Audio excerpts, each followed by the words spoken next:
नमस्कार दोस्तों, आप सभी का स्वागत है बैंकर्स कीड़ा में। तो एसबीआई पीओ प्रीलिम्स का आज एग्जाम था।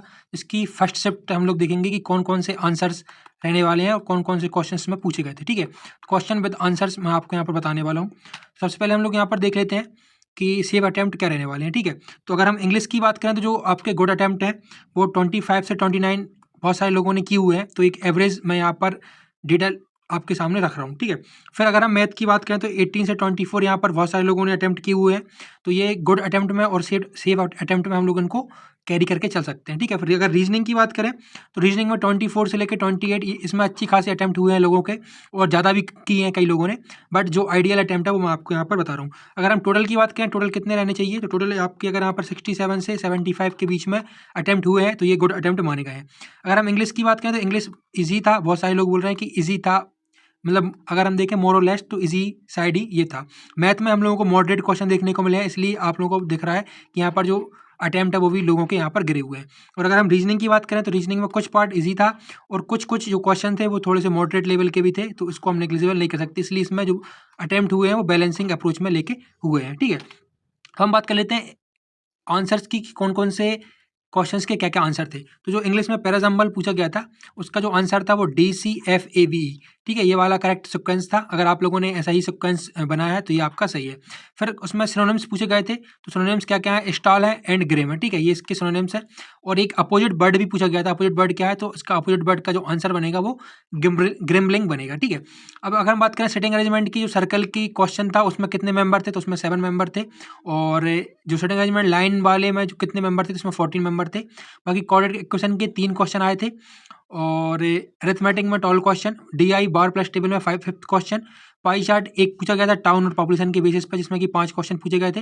कैशलेट DI थी जो कि टी कॉफी मिल्क के बेस पर थी, 5 क्वेश्चन इसमें पूछे गए थे। ठीक है, अगर हम पर्सनल रीजनिंग की बात करें तो रीजनिंग में क्या क्या क्वेश्चन थे, तो एक बार हम इनको भी देख लेते हैं। सिटिंग अरेंजमेंट थी सर्कुलर पे, जिसमें 7% थे। Inside face plus variable city यहाँ पर डाला गया था, जिसके 5 क्वेश्चन थे। ठीक है, सिटिंग अरेंजमेंट थी लीनियर अरेंजमेंट थी, जिसमें कि डबल लाइन थी, 14% थे, 5 क्वेश्चन इसमें भी पूछा गया था। फिर बॉक्स बेस्ड पजल था, 9 बॉक्स थे, इंडिपेंडेंट थे, जिसमें कि 5 क्वेश्चन आपको यहाँ पर MCQ बेस में पूछे गए थे। फिर एक ईयर बेस्ड एज पजल थी, जिसमें कि 5 क्वेश्चन थे। मंथली बेस्ड पजल थी जो कि नॉन कंजिक्यूटिव थी, 5 क्वेश्चन इसमें थे। सिलोलॉक्स में हमको देखा गया था, सिलॉक्स में 3 स्टेटमेंट थे, 2 कंक्लूजन थी विद पॉसिबिलिटी, तो ये इजी था। ठीक है, ये इजी था, आप इसको इजीली कर सकते थे। फिर पेयर फॉर्मेशन था 1 क्वेश्चन, और मीनिंगफुल वर्ड था 1 क्वेश्चन। ठीक है, इसके बाद अगर हम इंग्लिश में देखें तो इंग्लिश को थोड़ा सा इजी साइड रखा गया था। तो इंग्लिश में भी हम देख लेते हैं। जो RC आया था रीडिंग कंप्रेहेंसिव, वो Angola investment in education and health के ऊपर आया था, जिसमें कि 8-10 क्वेश्चन थे।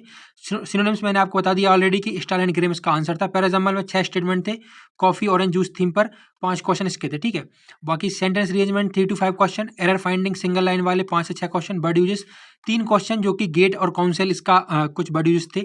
कॉलम बेस्ड यहाँ पर 2 से 3 क्वेश्चन पूछे गए थे। कॉलम बेस्ड बहुत ही इजी क्वेश्चन रहते हैं, ये आपने डेफिनेटली इसका आंसर मार्क किया होगा। फिर फ्रेजल वर्ब थे 4 क्वेश्चन, क्लोज टेस्ट थे 5 क्वेश्चन, डबल फ्लैश थे 3 से 4 क्वेश्चन, वर्ड रीअरेंजमेंट थे 3 क्वेश्चन, और जो वर्ड अपोजिट था इसका जो आंसर ग्रिम्बलिंग था उसका 1 क्वेश्चन था। तो अब यहाँ पर अगर बात करें जो ओवरऑल अटेम्प्ट की, सेव अटेम्प्ट की, तो वो आपने देख लीजिए। अगर जो कट ऑफ वगैरह गिरेगी वो तो लास्ट में ही हम लोग इसको कंक्लूड करेंगे तीनों शिफ्ट होने के बाद कि कौन सी शिफ्ट ईजी थी, कौन सी शिफ्ट डिफिकल्ट थी। और इसमें नॉर्मलाइजेशन का तो अब आई थिंक कि कुछ फैक्टर बचा नहीं है, बाकी अगर होता है तो ये आपको बाद में पता चल ही जाएगा। बाकी जो अगर टोटल आपने ओवरऑल अगर आपने सेव अटेम्प्ट की है 67 से लेकर 75 अगर आपने की है तो बहुत ही ज़्यादा अच्छे अटेम्प्ट है। इसमें आपका बहुत चांसेस है कि आपका इसमें सिलेक्शन हो जाएगा फॉर दी मेंस। अगर आप लोग कहीं 60 से 65 के बीच में भी है और अगर आपकी कैटेगरी OBC SC ST है तो फिर भी आप लोग यहाँ पर होप मत खोइएगा, क्योंकि SC ST का तो डेफिनेटली थोड़ा सा कम ही जाएगा। तो अगर आपने 60 से लेकर 75 के बीच में अटेम्प्ट किए हैं तो आपके अच्छे खासे अटेम्प्ट है, आप मेंस के लिए यहाँ पर प्रिपरेशन कर सकते हैं। तो ये शिफ्ट 1 का डिटेल एनालिसिस था, जिसमें कि जो पॉसिबल आंसर्स थे वो मैंने आपको बता दिए। Till then keep watching, keep subscribing, keep loving. Radhe Radhe दोस्तों।